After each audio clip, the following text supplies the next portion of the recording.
नौजवान बार्सिलोना चौधरी आसिफ वड़ाइच से सियासी समाजी शख्सियात के वफ्द की मुलाकात, कारोबारी उमूर समेत मुल्की हालात पर तबादले ख्याल।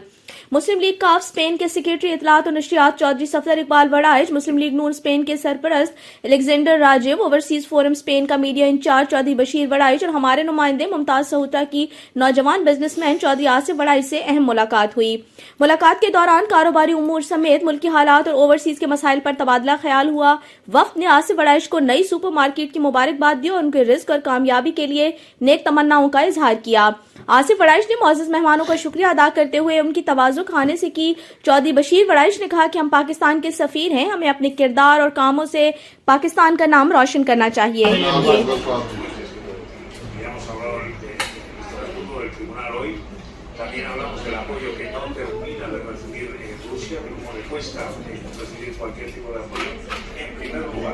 Puede ser importante.